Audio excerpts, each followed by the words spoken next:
We are going to start in a few minutes just to give the time to people, we didn't expect too many people because we are competing with the One Bangkok, but it seems that we still have our attraction.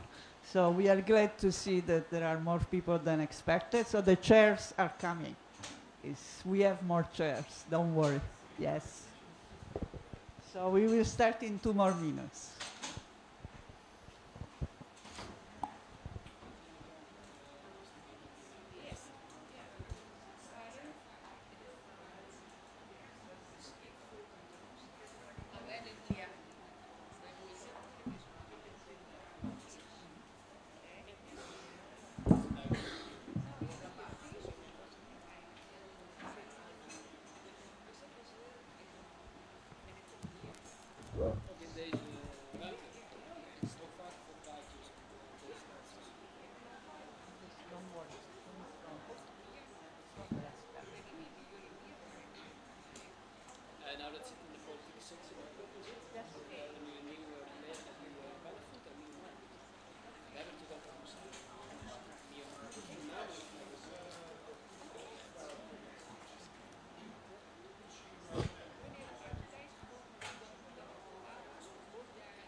So we are going to start.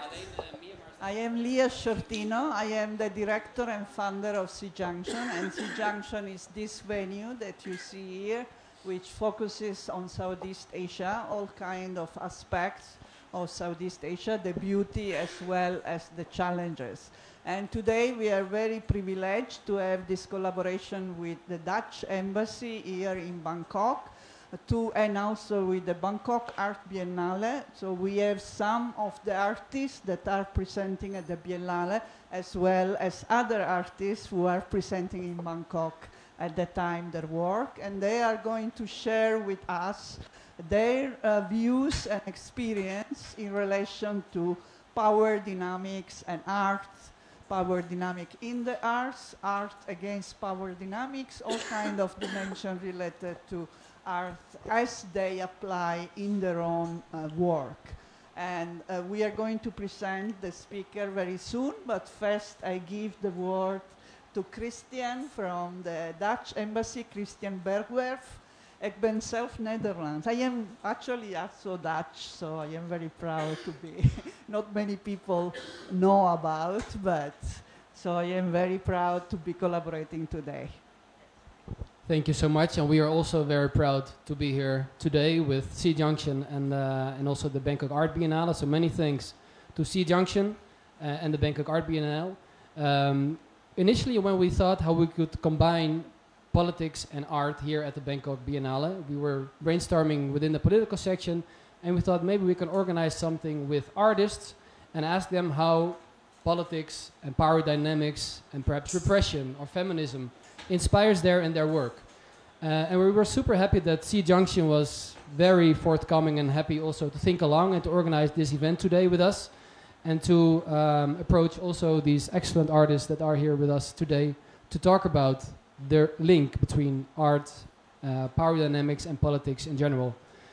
So thank you all for being here today. We as the Dutch Embassy are very glad that we can co-organize this. And I wish you a very pleasant and good discussion. And good luck, have fun. Thank you.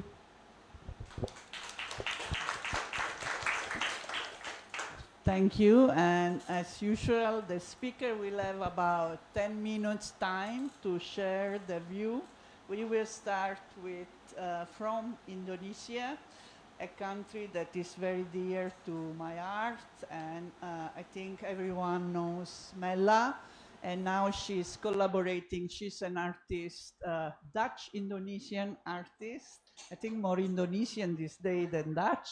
But she is based in Yogyakarta, and she has a gallery, Symmetric Gallery, that many of you know. And she's collaborating here at the Bangkok Biennale with Agus, and they will be talking about their collaboration. Please, Mella.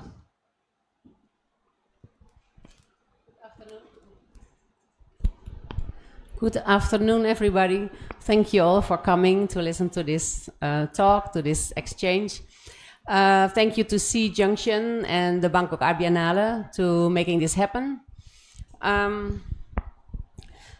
I tell a little bit about the process of my work. I'm born in the Netherlands, but I came in Indonesia in 1984. So I'm already 40 years living my life in Yogyakarta, which is a small city of 3 million people in Java. Since the end of the 90s, I've been working with clothing. So I looked into the power relation in clothing. So body coverings very much reflect, that's better, very much reflect the different eras and the different histories in relations to colonialism, but also related to the latest regimes in Indonesia as well, or the latest eras. Since 2017, I came across a series of barcloth costumes, which were from different islands in Indonesia. I saw them in the Welt Museum in Vienna, where I had a residency. And this barcloth clothing is very little known about in Indonesia, or it's very much sort of not shown, because it's always about the batik or the ikat. So I started to look into the barcloth and see if there were still communities who were working with barcloth. So I went to Sulawesi. I found a community there, women working, still making barcloth. And by going there, talking with them, I got all kinds of aspects who were waiting actually to revolt. So the creation of barcloth is still very much a relation related to revolt. So it was used in the colonial time to keep their own tradition, because when the missionary came, they tried to get them out of the barcloth. They had to accept textile coverings, and with that also they had to enter Christianity, Dutch education systems, and so on. But the community in Sulawesi, the women that I found there, they were still making the barcloth, just also as a revolt, that they did not want to go into those systems which were changed already since the beginning of the 20th century. Since 2021, I started to work with Agus, atau Agustinus Ongge. Agus is a Japanese name, and he's actually not Japanese, so I also want to give you his full name, Agustinus. And he is a master of barcloth painting in Papua. And also the barcloth painting in Papua is not, you cannot separate that from political issues. So he maintains or not maintains, he started to look into the traditional motifs and painting it again. And also the history there is very much related to what happened during the colonial time, and the missionary who tried to get to burn, they had to burn the statues, to burn the barcloth costumes, changed into the Christianity, and also during the Suharto regime, there was a second wave that people had to destroy their traditional culture. So Pa Agus, he really digged into the tradition just to get back their identity, and talk about the importance of going back into your own identity and your own symbols. Yeah. Mungkin mau cerita sesuatu mengenai cara kita kerja? Saya bisa menerjemahkan.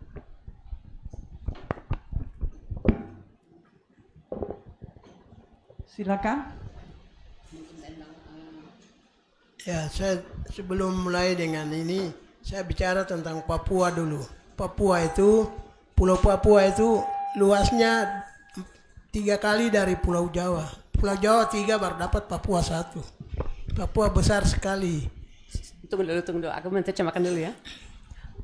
Before talking about his works, he just want to let you know that Papua is a very big area. It's the eastern province of Indonesia, but the area is 3 times bigger than Java.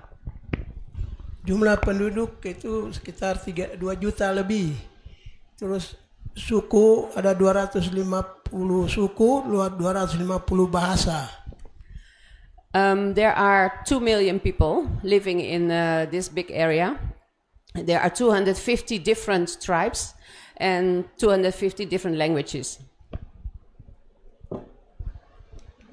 Kalau tradisi masih berlaku tradisional di setiap kabupaten. Ada 7 wilayah kabupaten di Papua terbagi dari satu pulau itu. 7 wilayah kabupaten ini Indonesia sudah jadikan seperti 7 provinsi. So there are different areas with their own cultural heritage. And these are now divided into 7 provinces. Saya kira kalau sudah bagi provinsi berarti itu sudah 7 wilayah, 7 negara besar itu. Kalau masuk dalam negara ya. Yeah, karena so pulau besar, tanahnya luas, kemudian masyarakat kurang ya. Yeah, so there are like 7 provinces, but there are very little people in those 7 provinces. Ya, saya masuk ke wilayah tradisi. Tradisi melukis di atas kulit kayu. Kulit kayu itu seumur manusia yang kita hidup ini. Sebelum orang mengenal tekstil modern, mereka pakai kulit kayu dulu. He says, as long as there are people, this is how long barcloth already exists. And that happened until the time that the woven textile was introduced in Papua. 1903 itu sudah kulit kayu sudah mulai punah. Sampai tahun 1928 itu mulai degradasi suatu masa yang cukup panjang untuk kulit kayu dia tidak ada lagi. So there has been an era where the production of barcloth was erased. So it was not made again. Antara 1903 Oh yeah. So from 93 till 1928, it was forbidden to produce the barcloth. Ya, saya mulai dengan kulit kayu tahun 1980. Setelah saya pulang selesai kontrak dari Freeport, saya turun kerja mengangkat budaya ini tahun 80-an, ya. So he started to work with barcloth after he was working for the Freeport for the gold mining. He left that job and he came back to his village and started with the barcloth. Mungkin perlu kita kasih suara lain ke mereka dulu atau masih ada satu kalimat lagi. Tentang kuasa di dalam ya, jadi apa berhubungan dengan kekuasaan dalam cipta karya kulit masih penting.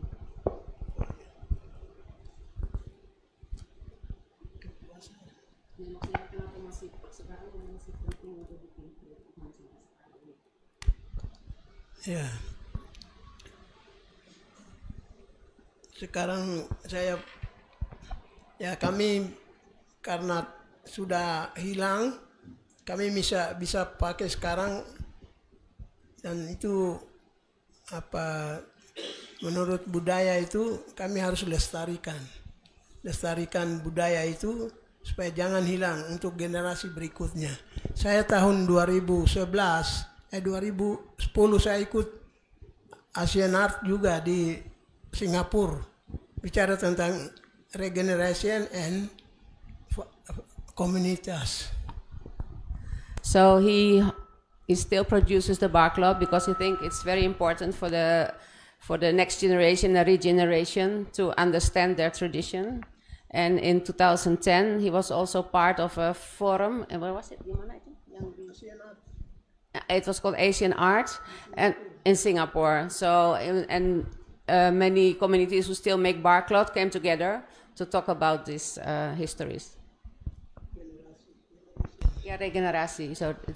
So it's also one of his main reasons why he still produces this, because he wants to remind the current generation, the coming generations, about the process and the symbols that they paint on the bark.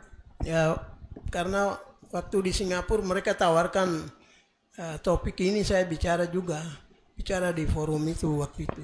Ya, generasi berarti saya punya generasi ada untuk melanjutkan kulit kayu. Kemudian komunitas juga ada. Saya ada di Dewan Adat suku Sentani. Saya punya suku sendiri. Saya sebagai koordinator bidang seni budaya. So he's from the Sentani Lake, where they have he set up a community. He learned them to paint. He learned them about the symbols to continue the knowledge.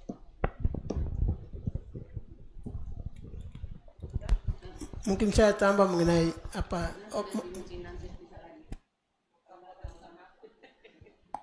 Tentang apa dulu? Mungkin relevan, no? Okay, please.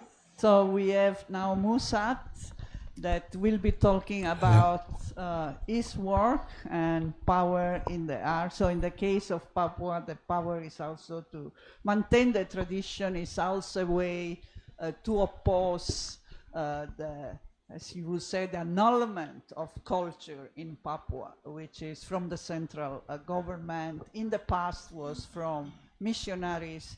Now it has been also an effort by. So it's an act of resistance at the same time, and Agus will talk more later on. But now we go to another country with also very complex politics, Myanmar. So please tell us about your work in relation to the situation in Myanmar. Hello, I'm a Musa, the artist from Myanmar, and I born in Yangon, the capital city with the 5.5 million, but some say that now it's 7 million. So I started to do art in the 2005. So that's why I have like a 5-year working under the military junta, so 2005 to 2010, and 2010 to 2015 like a so-called democratic nation, and 2015 to 2020, so maybe 99% of the full democratic nation, or 90. And then after the COVID and military coup, so this is the junta came back. So I would like to mention one of my early work, what I did in the 2007. The word is called the Parasite Alternative. Yeah. So because I like to play with the power, and then the especially the umbrella. If you are like under the umbrella or something. So that's why I okay, maybe before that I want to talk about most of my artwork are dealing with the hand gesture and the hand movement. Yeah, so I also mainly the performance art, and then also later on I practice in the installation and perform video and photograph. So that's what 2007 piece was like my first installation piece. So at the time I have not no money, and so I bought the second-hand umbrella from the second-hand shop. So I only pay like 50 cents for the umbrella, and so I tear the umbrella and then install the zip in there, and then and play with the zip, like zip in and zip out. So if you play with zip in and zip out, so the umbrella shape can be changed. And so later on, so I have a commission, and then so I can use with the giant umbrella, collaborate with the artisan in Myanmar. So, and in this installation also I invite to the audience to play with that in the zip, yeah. So in the audience can be participant in my installation. So when they zip in and zip out, the shape can be changed like a cross or umbrella or butterfly shape. So and also at the time also what we called it like we are living in that in the like broken society and so on. So, but for me, I like to be trying to find something beauty or some aesthetic even in the broken situation. Yeah. So like when you see that umbrella is kind of like look like the broken umbrella, but it's somehow beauty or yeah. So yeah, that's a one piece is in working in the making in the under the military junta. And another piece I would like to mention about that what I did in 2018. So this is a like 30-year anniversary of the ADA revolution. So like what we call is like a 4 digits of the A. So its key event happened on the 8th August 1988. So 30 years later, so we can under the National Democratic Party, so we can organize the Mang Laon, the symposium in the Yangon University, because key events that happened from the Yangon University. Because before that 30 years, we cannot celebrate that kind of the ADA. But so for me, so that's why I like to do some relate with the ADA, and so I do research about, and so I saw that many artists, especially painter, use their people dying on the street and then so blood, and so I don't want to show that kind of the thing, and I want to do something else. And what I found is in the like underground newspaper, the title of the newspaper is called Decor, and then the logo of the Decor is when I see that I was really interested, because the dove with the the fish, yeah. So you know, especially the dove also like a bring to the piece, yeah. So and then also by the like a olive, like a 8 leaf for the olive, and then the dove have a revolution the face. So because as I mentioned you, I was interested about hand gesture, and then when I see that, I was really interested, and I tried to transform that logo to the sculpture form. So I asked to my friend to the 3D model, and then later I make a fiberglass the sculpture with like a 5 feet and then the 3 feet, big giant bug. And also does it look like copy and from the logo, and then I wanted to add something else, so I add the extra wing, and then put the extra wing in the cave, because all the freedom fighter have a J at that time. Also in state now, so so also I was also interested the ideology of in the ADA also, like, you know, if you want to get the peace, so you need to fight, because this is like, you know, the revolution, the dove, and then like revolution the face, yeah. So I was also questioned about if you want to get the peace, you want to go the violent way or non-violent way, yeah. So in the ATA, maybe people choose mostly the non-violent way, but the logo is really obviously is a violent way, yeah. So that's 2 pieces I would like to mention. And also recently the what I'm showing upstairs in the PACC 9th floor. That title is a body inside t-shirt. So that was my truly first performance in 2005. So at that time I was stay inside t-shirt and move, and then so this year I was like try to revisit to early of my work, and then transform some to the current situation, and also try to reinterpret with the current situation. When I found this piece, I did, okay, this is a big look like the situation of Myanmar. because I was transform my live performance to the sculpture piece. Because if you see that the t-shirt sculpture is like something inside the t-shirt, but you didn't know what is inside. This is also same like my country situation. You know, the outside world know that something happened in the Myanmar, but not really know what is really happened. And then also the material I use is a plaster bandage. So that's also referred to the if you have a broken leg or so you have to be cured with that. So the country also nowadays is like we need to cure our healing or our injury. So this time is for the like live performance and also the sculpture. So like first live performance and later on the process of the making the sculpture showing as a performance, and then so one day one performance and the next day the one sculpture came out.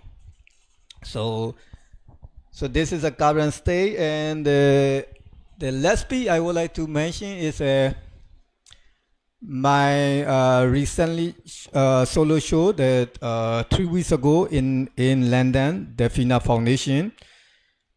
In the word is called like a Pinky Say Something, so like the Pinky. So I like to juxtapose with the like a people power, like the pinky, because after you vote, you have an in on the pinky finger. So this is the elections of people, and then also the bullet, the military power. So I put I custom my own pinky to the west like a candle, and then I put on top of the bullet, empty bullet share. So like the play with that the two thing, that's a live performance and also the video performance.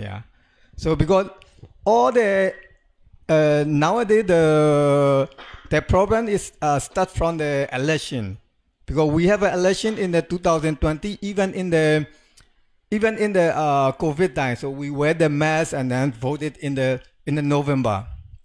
So in that election, the Democratic Party won, and then so the military backup party have no seat in the parliament. So 2 months later, so the military claimed that that election was not fair, and then they took the power. So military could happen. So all the that's also this is a reason for the military. So so my work are also like relate with some politics and sometimes also maybe non-politics. So I like to play with some strong politics and some non-politics, because not really need to be dealing all the time the politics. Sometimes you have to take a break and then do something else.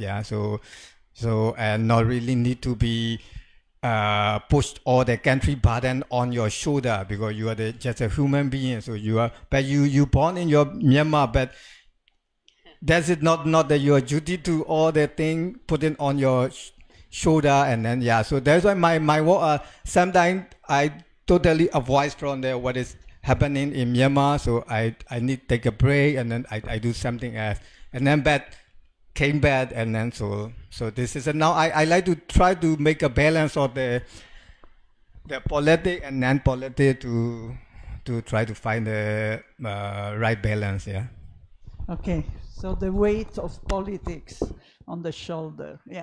Okay, so now last but not least, we have Kamolros, also we call her Rose for short, and we are very glad it happened. She's in England, based in England, but she happened to be here for an exhibition. Maybe you can also introduce your exhibition, and she will be talking about power dynamic in her work, which relates a lot with feminist and gender power. Yes, please. Hi everyone, and thank you for inviting me to be part of the talk. It was a good chance for me to rethink and analyze feminism in my work, as it was a principal themes in my early 20s and all the 20s work. So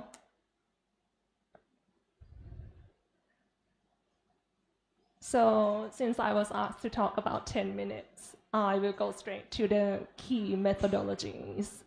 from work to work to show how I approach gender dynamics and the feminist political philosophy, rather than delving into details of each work. So this will be quite brief but structural. I will be referring to my notes here because I don't want to miss any details, as you all know how crazy this art read has been. Next, please. Just for the clarification for the terms that I just mentioned, feminist political philosophy serves as a field for developing new ideas, practices, and justification for how political institutions and practices should be organized and reconstructed. In my very early work, I use a lot of autobiographical methods as a political tools to explore the power of storytelling as an individual. I wanted to empower social value systems and concepts that are possibly considered vulnerabilities. And in the modern context, storytelling is often being used in the workshops or talks, by NGO or corporate world for empowering individuals.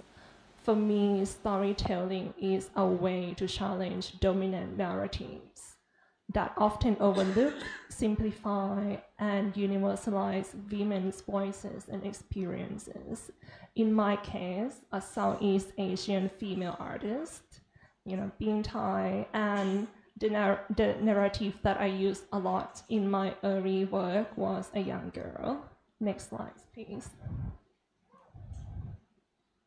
Some key aspects I used during this time in my very early works would be, next slide, please, taking a role, being in a role, and critiquing the role. Next, please.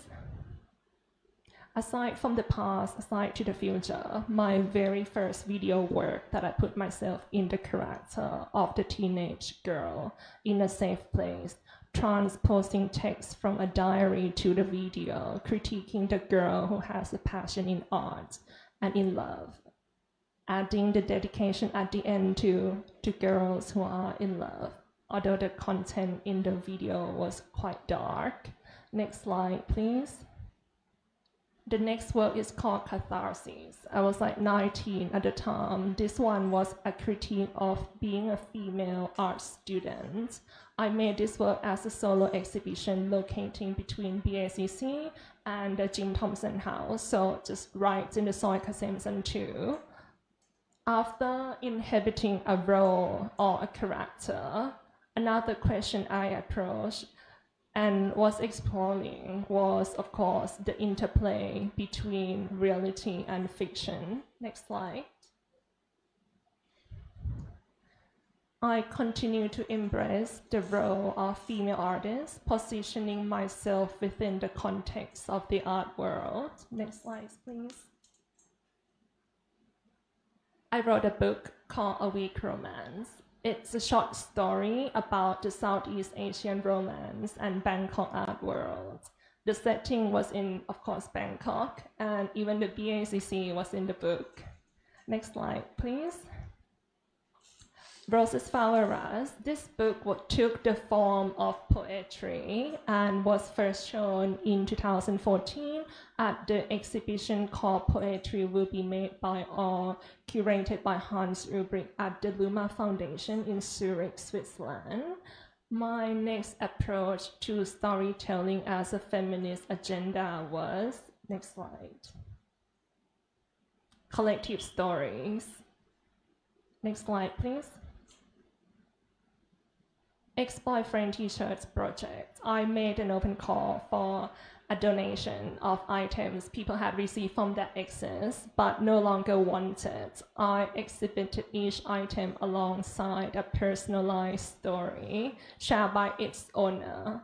The audience could guess what each object was, from the story they saw on the art item over there, or during the auction, they would hear the story of the item and they can place the bid based on the stories they heard. Next slide. Closure Ongoing is the last autobiographical work I created in 2019 as a part of the show with Ariane Sutawong. The show was drawing from our personal experiences in Thailand art scene, where most artists are male and most curators are female. We explore feminine categorization of acts of care, reflecting on the origin word curating. In Latin means take care of.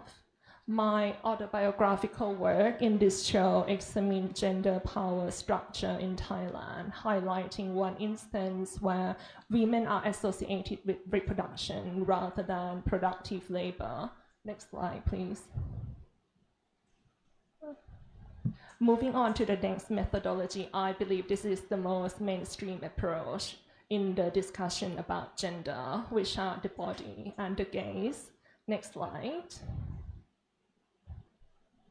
So this is the work called Tales of Eyes. In this installation, I use video and digital collage printed on both commercial tarpaulin, metallic archival print to emphasize the fear of violence against women stemming from street harassment.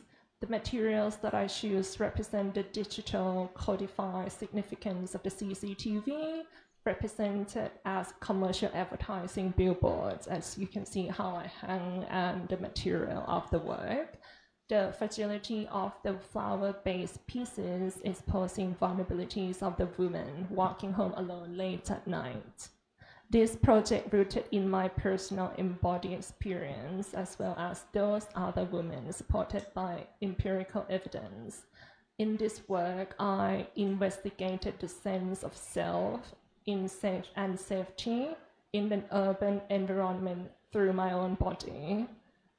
Here I approach the matter of body and this kind of semi-nakedness, as you can see in the work, but with a kind of attitude that you can see but you cannot get. That's why I choose not to create any performance art, experimenting my own body with the audience in the order to convey my points and control perceived surrounded power. This approach was really crucial to my practice for a long period of time after this work. I was aiming to find ways to develop my work by completely removing my body from my art completely. This direction led me to my current practice, which heavily studio-based and has evolved further to a studio photography practice, which appeared to my solo exhibition at Gallery Ver last year. And I have one piece at the group show at Ver right now, opening until next month. If you guys are around, please feel free to drop by. Next slide, please. And next. Yes. So my current practice focuses on exploring urban subjects and form, emphasizing how they embody subcultural, societal, and historical and gender dynamics. My work examines the gap between how we perceive these objects on a cultural and economic level. Next slide, please. So that's the work I'm talking about, and also how they function within social unconscious. These are very often very mundane, conventional objects, things we see every day, but they have taken on an aspirational quality, telling us something about our success, belonging, or status. I'm interested in exploring that tension, the contrast between the image and the unspoken realities that shape kind of how we interact with them.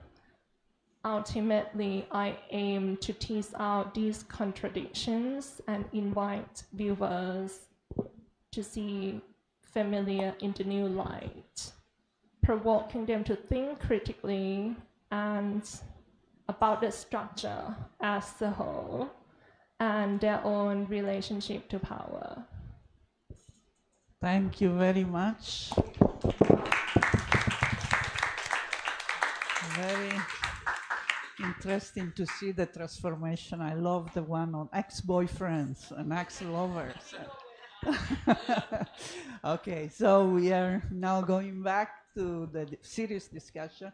I think open the floor for people, 2-3 questions first or comments for a first round of comment, question and answer, and then if there is time, we will open for a second round. Please, raise your hand.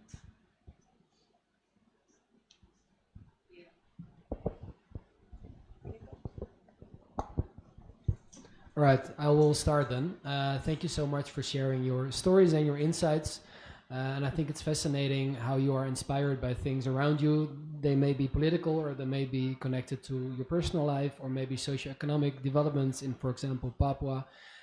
So it's very also inspiring how you then subsequently inspire others. And what I was wondering, are there any artists that come to mind that have inspired you to become also political while performing art? So maybe some examples, some sources of inspiration, perhaps as well. Okay, so keep the think about this question. Not so easy to answer, maybe, but okay. Here in the back, Yeah. please. To the last speaker, I was wondering, how did you get into feminism? How did you decide to include it in your artwork? What was the path? And to the speaker, of, if I can add, to the Myanmar speaker, just a curiosity, because when we talk of power, considering the situation in Myanmar, I'm thinking at the protest, when the coup started. At that time, there were a lot of artists that helped to make boards and to demonstrate. I was wondering what you think of art at that time. I don't know if you were in Yangon and you saw how art was important for performances and for demonstrations. Yeah. Okay. Last question or comment? Yes, please. I want to mention a quite simple Mozart performance. At first, they let me to write or other people to write the message, but I don't know. The people later, after 30 minutes or things, have to wrap up all the message. It's an intentional or just an accident while making sculpture, because something we give people and do with our hope that it get disrupted, or totally fade out by taping, or also some of our country situations now say people are more on Ukraine, Israel, and other things. So our things get faded. But I think through later he get out and remove the tape. So the hope or thing become, or I feel that. But it is intention or just a process or message that come from making the sculpture. I want to know the point. We will start from you and go down this time. Yeah, please use that microphone, is better. So first question, right, the artist. I suppose I'm just going to say the current artist that I'm very interested in is Aria Dean. I'm interested in how she plays with, she also writes, and she just had a show at IUCN in London this year in the beginning of the year. And yeah, it's just come in my mind, and also very current, because I'm also learning how she interact with her kind of theorist minds, philosophical minds, and also the form in her art. Yes. No, please answer the other question, why you went into feminism. Well, feminism, right? I think many girls, started to interest in feminism during their teenage years or university years, when they, started to learn some theories in the university. But I think them gender studies or theories are important at that age, because in some way it was for them and for me to learn about being in the world. So I think that was hook for me about, how I got into feminism, because in some way it was also a way for me to to learn my being in the world, and then how I would entrench my own power through my art. Hello. Yeah. Where I was in the protest. Yeah. So I will start with that. Yeah. I was in Yangon. Yeah. And me and my colleague organized the artistry. Is it in the Pansuran Street? What is like? We invite all the artists to making the art piece and also lay down sale and support to the CDM, the Civil Disobedience Movement. And also, I was joining in the protest, so that's why I got arrested. So I was in jail for 3.5 months. So yeah, so the art is the powerful weapon to fight the military. So okay, so maybe that's another. And my inspiration artist is if I choose one, so I can choose Yoko Ono. So I always thought she's like my mother, but I haven't met her. Sometimes I copy her work as a little. Yeah, and then recently I saw her work maybe 2 months ago in the Tate Modern. So when you enter the room, they have like a one bowl, and then so I like the tie-dye, and then because the tie-dye is a ad color, like ad color, blue like ocean.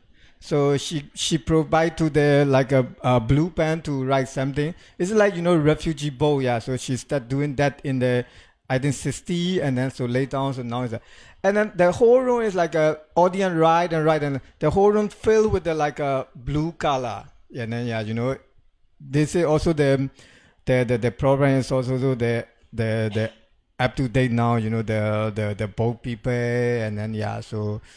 Yeah, so I really like that one. So and his question, okay, the tape. So after writing, so I was the taping is honestly saying like maybe half intention, half accidental. Yeah, because the for taping is what I want to do is like I want to make a cut like a mold.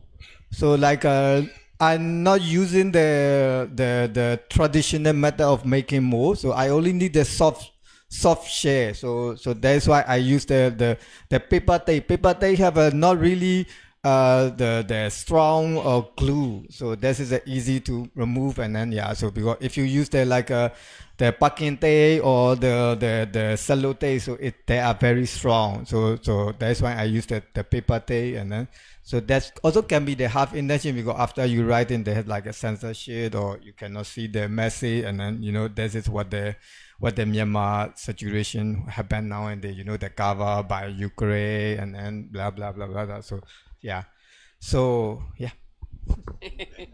I can take this one.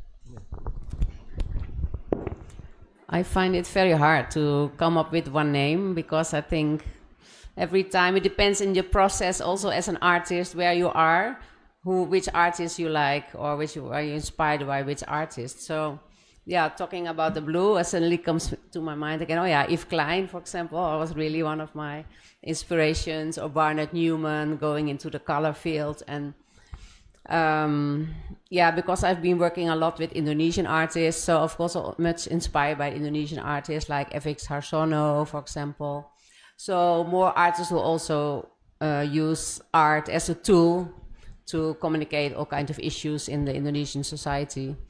So yeah, I think to give you some samples. Pak, ada gerakan atau ada seniman yang terinspirasi oleh Bapak? Ya, ada seniman yang Bapak pikir itu seniman yang hebat. Ya, nggak tahu apa Bapak ada yang yang Bapak pernah lihat atau yang Bapak kenal di situ dari Papua, atau ada seniman yang contoh untuk Bapak? Dulu bisa sekarang.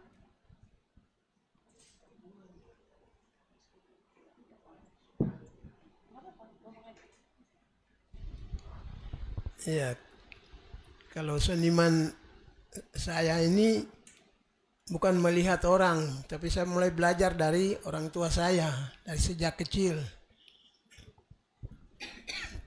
Dan saya mulai itu mengikuti apa yang orang tua saya, dia lukis, dia membuat patung atau dia mengukir kayu.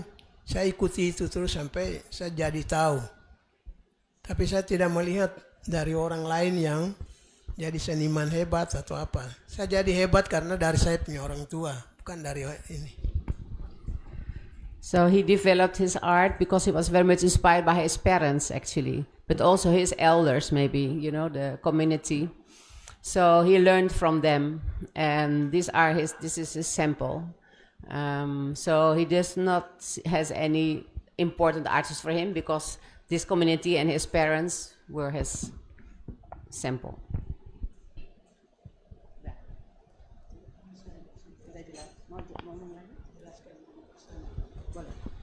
He just wants to explain a bit about the paintings. Ya, saya belajar melukis itu di atas kulit kayu. Itu dari pertama itu saya tidak tahu, tapi kalau saya lihat bagaimana orang tua saya melukis, ya saya lukis seperti itu. Yang sekarang ada di pameran. Saya berapa kali pameran di negara-negara besar juga ada, saya ikut. Di Belgia, di Korea, di Jepang itu saya juga praktek langsung melukis. Jadi sudah ada yang tahu. Di Jakarta mungkin seniman di Jakarta mereka lihat saya itu beda dengan seni mereka. Nah mereka bilang ini yang harus dipertahankan. Kalau kami punya ya kami lihat dari mana kami bisa bikin. Tapi kami tidak bisa lihat Bapak bikin sendiri. Itu saja mungkin perbandingannya dari Jakarta dengan Papua. So he learned to paint from his elders, and that is also what he brought to other places. So the paintings that he made in Papua, he brought to, for example, Jakarta or to Singapore or other places. And mostly he gets document the things that you are doing is very authentic or very,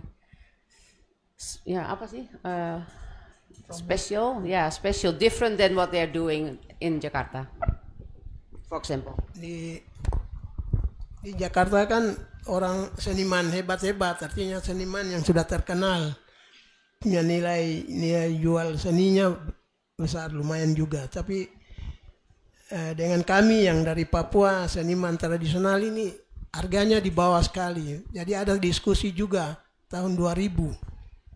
Ada pameran dengan Seishi Okawa dari Jepang. Kami diskusi mengenai lukisan Papua harus mahalnya sama dengan ada di Jakarta. Tapi itu nilainya nanti dari bagaimana itu yang kami bahas.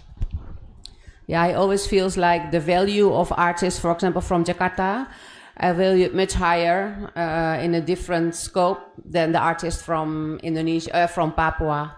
So many of the discussions he had before, like in 2000 also with the Japanese artist, how to bridge that issue and how to change the situation. Okay, we open for a last round of questions or comments, please. Anyone? Okay, yes. Sabina Bolk, maybe I should introduce that we will have a workshop on batik. Tomorrow we never finish, we have every day. And she is the one we will be giving that. Okay. Please. Thank you. Maybe nice to elaborate on how does maybe traditional culture is featured in your work, and is it a useful tool in maybe addressing political or systems or dynamics, or are you restraining from it altogether because of it? Yeah. Okay, wait a moment. There is one more question. Sorry, I had to ask something like this. After many years, you work about this is the freedom of humankind, and there's the freedom of speech. But you will face on this is this Southeast Asia still in the situation of the brutality that government is beat people until death, do you think this?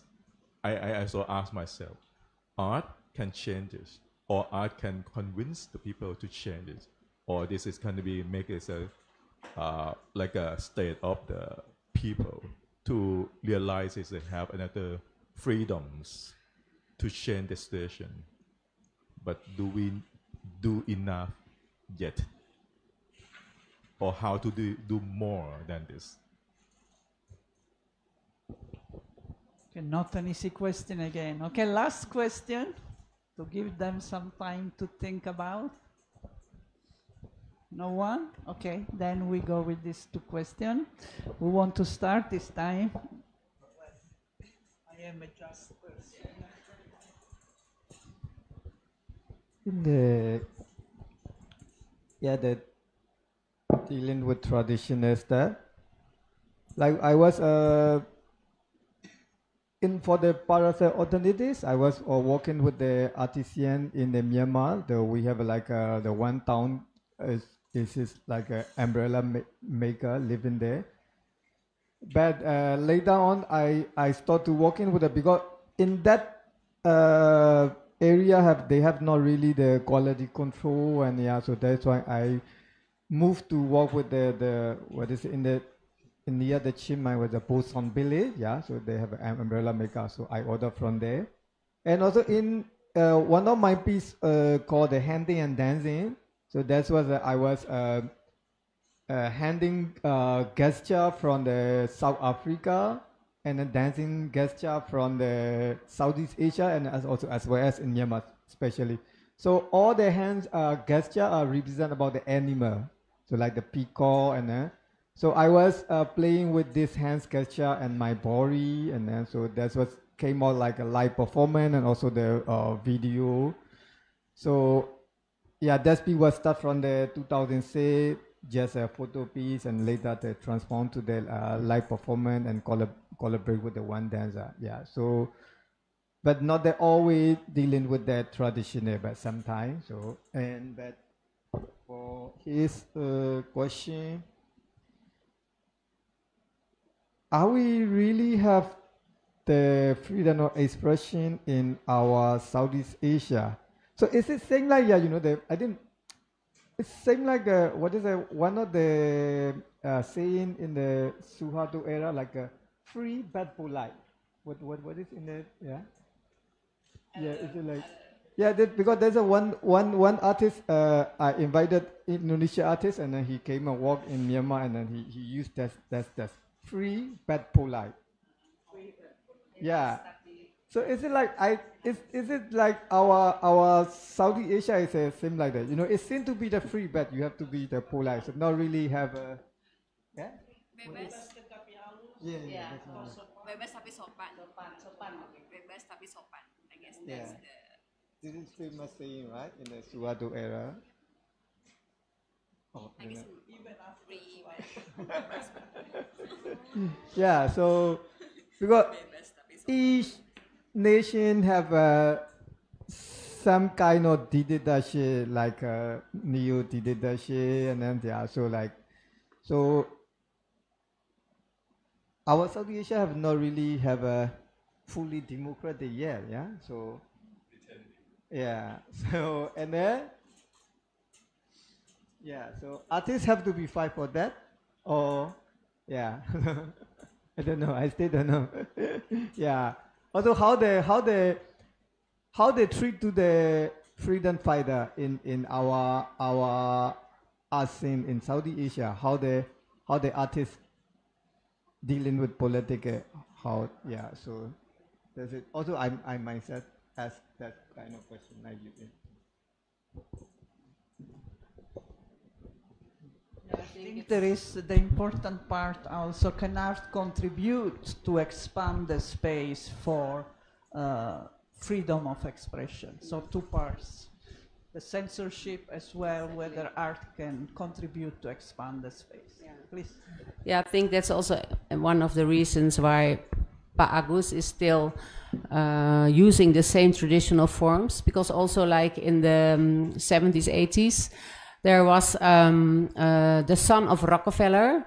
He disappeared in Papua while collecting all the big statues to send to the museums in America. So he got missed. It's not clear he was killed or not, but he was missing. And then finally the family, Rockefeller family, decided to donate all the traditional sculptures and works to a museum, to build a museum in Papua. So there's a university, Chandrawasih in Jayapura, the city where Pa Agus is from. And that university built a university museum. And then all the works were donated to that museum. Then they found Arnold App. He was the first curator in Papua. He studied in Australia, anthropology, I think. And he came back and he was the director of that museum. And he was the one who started to revitalize the traditional art and bring it back besides the collection, the old collection from the Rockefeller, to put it besides the works in the museum. He got killed in '86 because of the Suharto regime, because there was too much going back into the tradition. So for the artists growing up in that era, it was very important to continue the tradition, to look at the tradition and hold on to the tradition. So this was, for example, one reason why he's still doing the same paintings on the bark lot. Another idea is also from Pa Agus, is that by repeating the same motifs, you also remind the next generation about the things that they had. For example, he is always painting the motif of the sawfish. It was a big fish, almost 6 meters long, in the Sentani Lake, where he lives. And this already extinct, this fish, since the last one was seen in 1704. So there are so many reasons to continue, and the importance of the tradition to continue, because there are so many issues related to all those forms and materials and so on. So what we did with our project is that actually the paintings on bark, which were before wearables, they used them as sarongs, blanket, and as loincloths, to bring back the paintings, which are now only the paintings on the bark lot, to bring them back into the wearables. So this is what you can see in the National Gallery. Well, for your question, I'm just going to say what I think. And I think art does have a freedom to the limits of opening dimensions in audience minds and perspective. No one can control what's in here. No one can control, even the censorship cannot control. But I think artist's work or artist's voices is one individual. I think expanding to platform or people in power would help generate what can make change. Like, I think we should still think, like one artwork from an artist's voice is still an individual. So I think I understand your question. I think what's problematic is for us to rethink the commodification of art and the awareness of what's around it.